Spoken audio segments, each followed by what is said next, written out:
world's oldest colony in the heart of the Caribbean. It's been bankrupt for years and devastated by hurricanes. So why are rich investors storming in? I think the two biggest priorities I have in life is to, one, live the most awesome life that I possibly can, and two is to help as many people live the most awesome life that they can. Entrepreneurs say they can turn this ruined island into a high-tech hub. Are they exploiting disaster, or can they save the Enchanted Isle?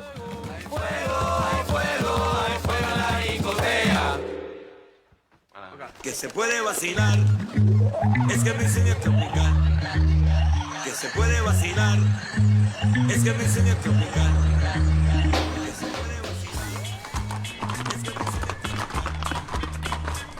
It was the worst storm anyone had seen. Hurricane Maria wrecked a third of Puerto Rico's homes and the entire power grid. As a US territory, their hopes of rescue rested on Donald Trump. We are praying for the people of Puerto Rico. We love Puerto Rico.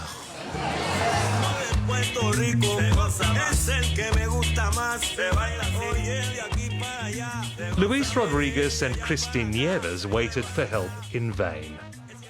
I just remember this feeling of Armageddon. Everything's dark. There's no government. You're on your own. It felt like everything has collapsed. We've come to their town Mariana 8 months after the hurricane, and it still has no electricity. It's been the longest and largest blackout in US history, and it's not over yet.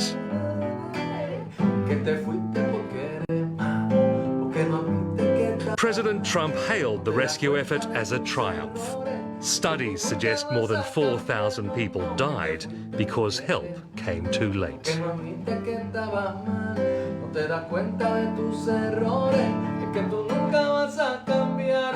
The story that we've been passed from generations to generation is America is going to protect us, is going to provide. It's going to, when it matters, they can defend us. They can, and then when it mattered, they couldn't get people here.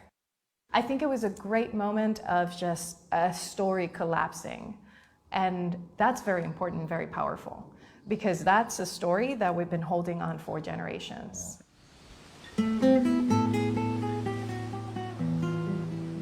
The power grid was antiquated and unreliable even before Maria took it down. Mainland contractors are struggling to put it back up, and it's already hurricane season again. Now, part of the problem is that FEMA, the Federal Disaster Agency, is forbidden by law to improve the grid.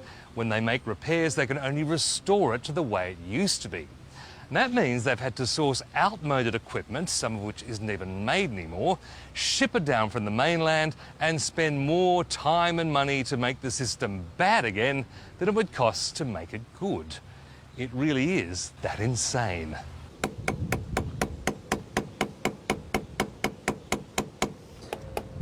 Luis Rodriguez has given up waiting. A musician by trade, he's now an amateur electrician by necessity. He and his neighbours are putting up solar panels and installing batteries. Is the government encouraging people to do this or helping them? It's the country. They want to put a tax of 30% of every solar thing. You're kidding. Yeah. No, I'm not.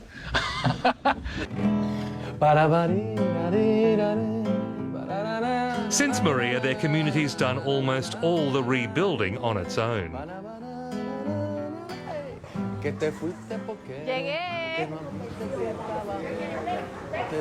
Luis and Christine helped mobilise the town to clear roads, rescue old people and set up a community kitchen. At its peak, it was feeding 350 people a day, all thanks to donations and tireless volunteers. This looks great. I know, I know. Washington has actually stopped them buying cheap food from neighbouring Caribbean islands. For more than a century, all imports have had to come from US ports on US ships. So if we want to get an avocado from Dominican Republic, it has to go to Florida first. America has a 3.5 million captive market. We can't buy anything that is not from America. That's good for them. And that makes the prices more expensive? Mm-hmm. Yeah, everything is expensive here. Puerto Ricans are literally second-class citizens compared to mainlanders.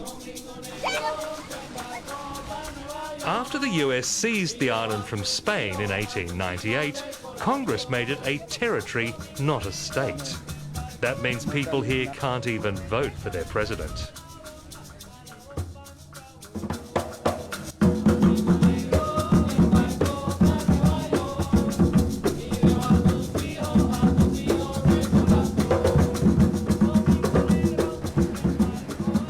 The island has been run by outsiders pretty much since Christopher Columbus came across it in 1493. For centuries, Puerto Rico was seen as the gateway to the New World. Since the hurricane, it's shown everything wrong with the New World. Today's politics and economics and bureaucracy have fundamentally failed this community, which is why some say it's the perfect time to become the gateway to a different New World.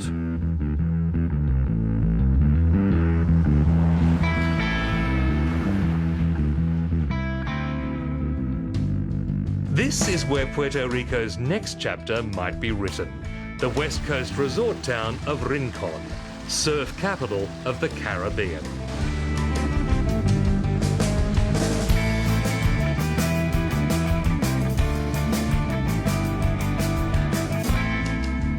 It's a week-long gathering called Restart Week, aimed quite literally at restarting Puerto Rico. Many of the guests are unlikely-looking millionaires. They trade in cryptocurrencies like Bitcoin, selling digital money for real money. Everyone says we're the smartest guys in the world. Why don't we come out somewhere where that we can live in this beautiful place and be guests of these great people and, hopefully make a difference. And what's the business attraction of coming to a place that's just been leveled by a hurricane? A blank slate, right? It's just a blank slate.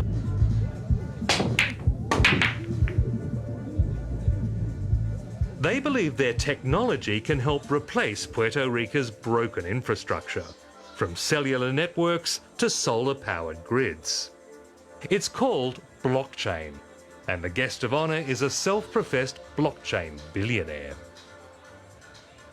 He's super famous, he's super wealthy, everyone wants his time. But what's really extraordinary about Brock is that, one, he's literally dedicating the projects that he invests in to be projects that are furthering the average person, not just the super rich. Right? His name is Brock Pierce. Sorry, I'm a little late. Once a Disney child star, he helped build up a global video company that collapsed in scandal. He recovered from that to make a fortune in cryptocurrencies.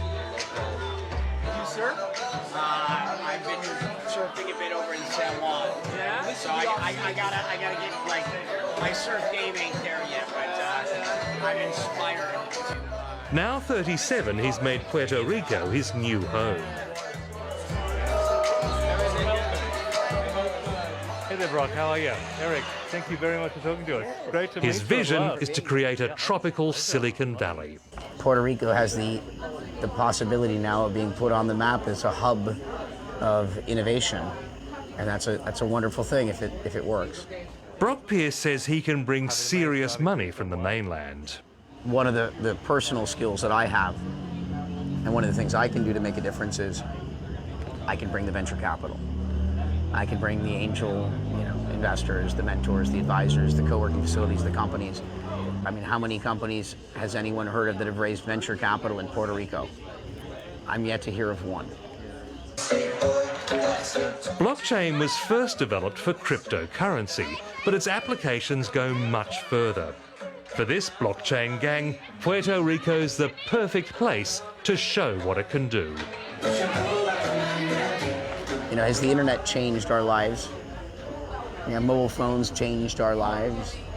The blockchain is something that is that transformative, but you don't need to understand it in the same way. Do you know how your phone works? Do you understand all the components and how they're made? You know, do you know how the internet all works?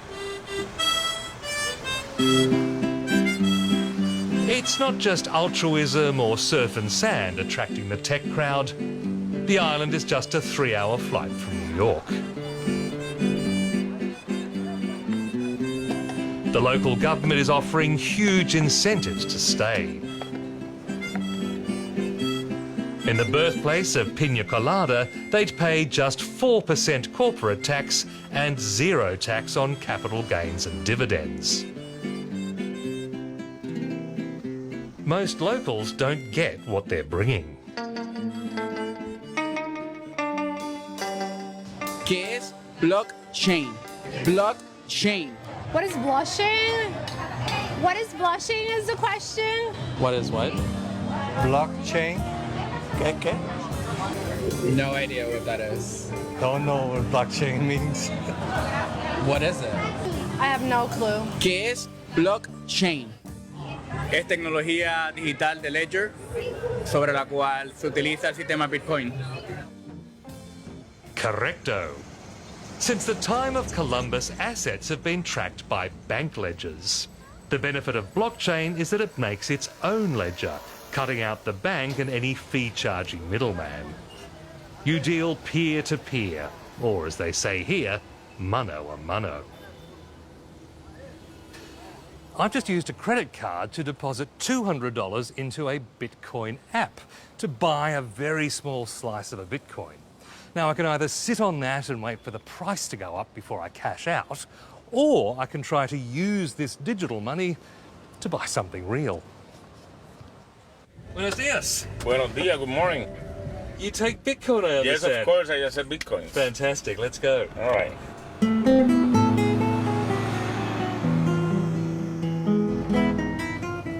Jose Santana had to Google what Bitcoin was when a crypto trader first booked his taxi.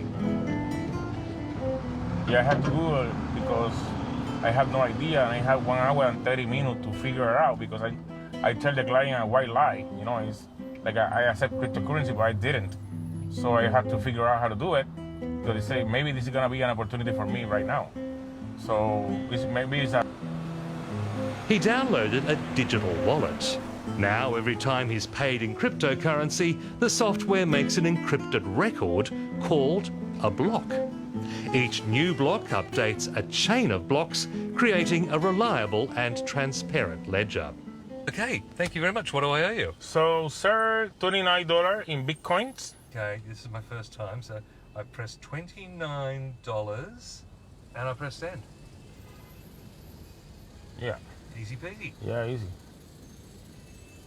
That system of secure, decentralised records creates huge potential for reconstruction. People could set up their own solar power grids and charge households for exactly what they use. Cuando a sus playas llegó, exclamó que hizo. They could eliminate corruption by tracking how every dollar is spent. And with crypto, they could avoid transfer fees on money sent from aid groups or relatives on the mainland.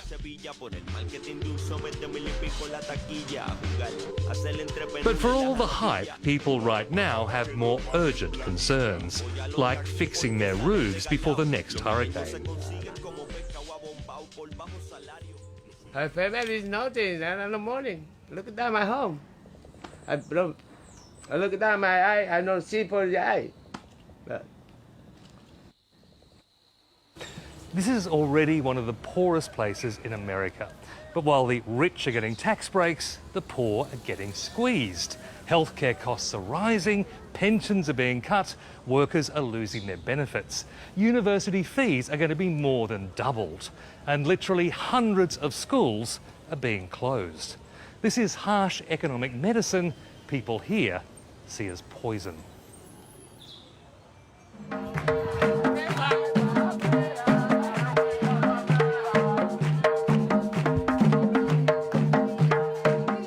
Students are leading the fight against savage austerity cuts.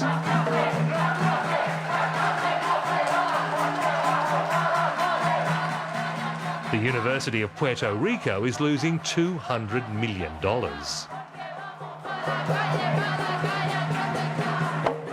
Student activist and folk singer Adriana Rodriguez says it has nothing to do with Maria.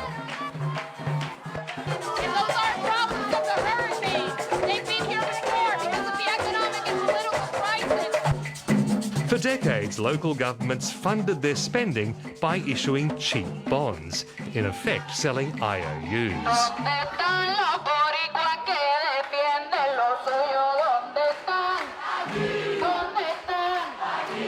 The tab is now running at $72 billion, and the US Congress has ordered Puerto Rico to slash the debt. That's a debt that we didn't create. When I say that we didn't create, I'm talking about the people, the students, parents and teachers, and like it was politicians in power with these corrupt practices that got us into that debt. And I would even say that banks in the United States, knowing that we didn't have the capacity to pay them back, loaned us the money anyway, in sort of this like plan to keep us in debt. For generations, many graduates have had to move to the mainland to find work. This crisis will make it even harder for them to stay. It's left young people desperate to find a new way, but they've grown deeply skeptical of outsiders. Recordemos que el desastre, mira que no es natural, producto de ser colonia, nunca somos prioridad. Escribamos nuestra historia, busquemos la libertad. ¿Dónde está? ¿Dónde está? ¿Dónde está que no nos llega? ¿Dónde está? Calle Luna, calle Sol. Calle Luna, calle Sol. Calle Luna, calle Sol.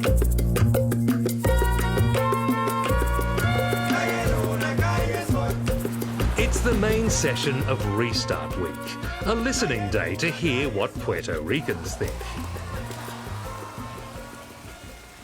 The blockchain gang knows local support will be crucial if they're going to turn this into a blockchain island.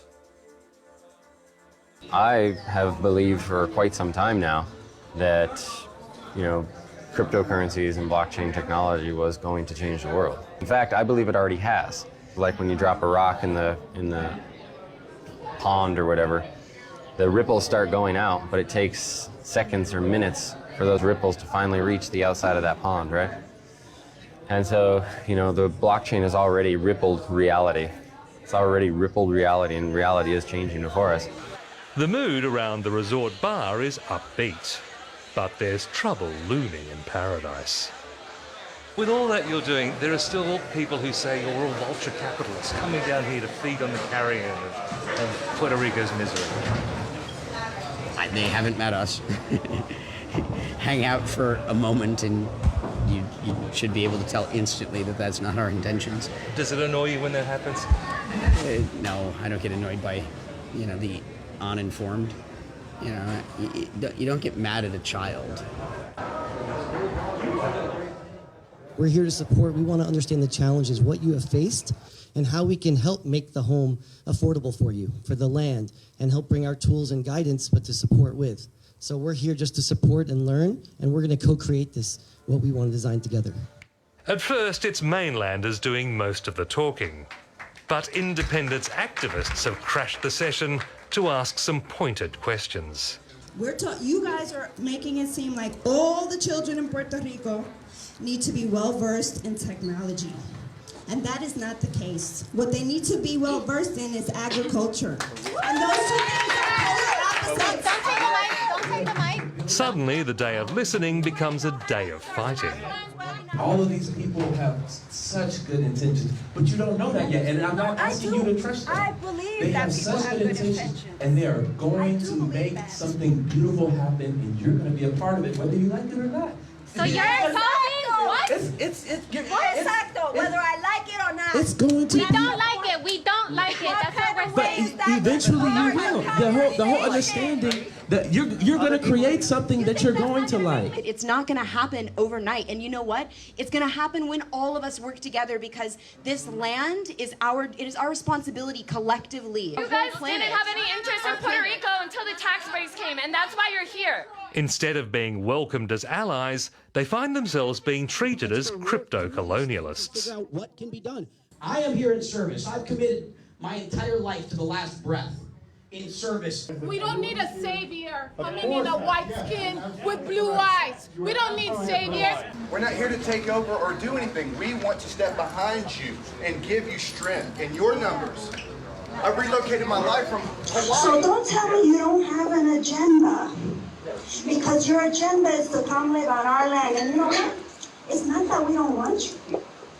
It's not that we don't want Americans here. We want you here on our terms, just like any other country. This is not how the day was meant to go.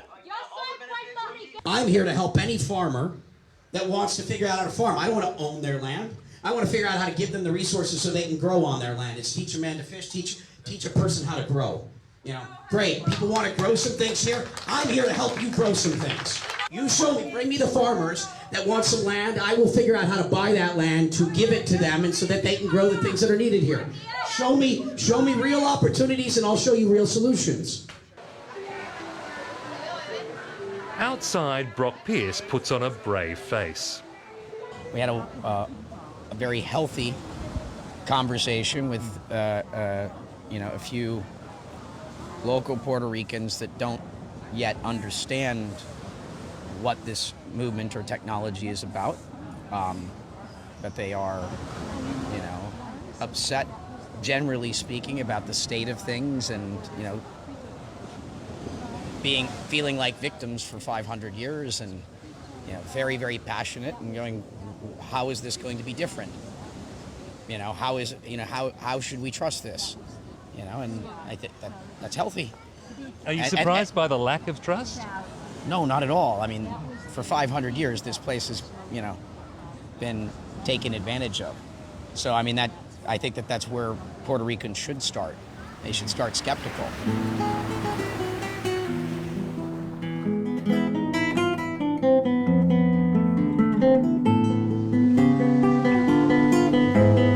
Back in Mariana, Christine is getting ready for the next disaster. Luisa's old school closed 5 years ago. Yeah, this is heartbreaking. It's just... They're turning it into a community centre. Left behind. Everything, when we found it, it was all the books were brand new, too. We think that this place has the potential for turning into an emergency clinic if it's necessary after any hurricane, a center for actual community-driven hurricane preparedness and planning, which we're going to be working on once the generator gets here. As usual, they're getting no help from FEMA or the island government. Trying to be not the government, but understand what it is to self-govern. I mean, how do you do that? How do you manage resources and energy and understand what people need? And you're working on the assumption that there is going to be another giant storm like Maria again. We're preparing for that. Like many of her generation, she left Puerto Rico after she graduated. I actually left to never come back. Why have you come back? Why? Because if it's not now, there's nothing worth fighting for. It's now.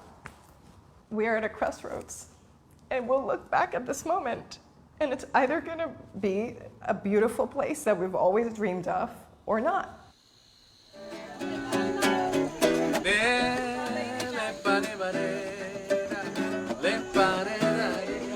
They power up the generator for another night off the grid.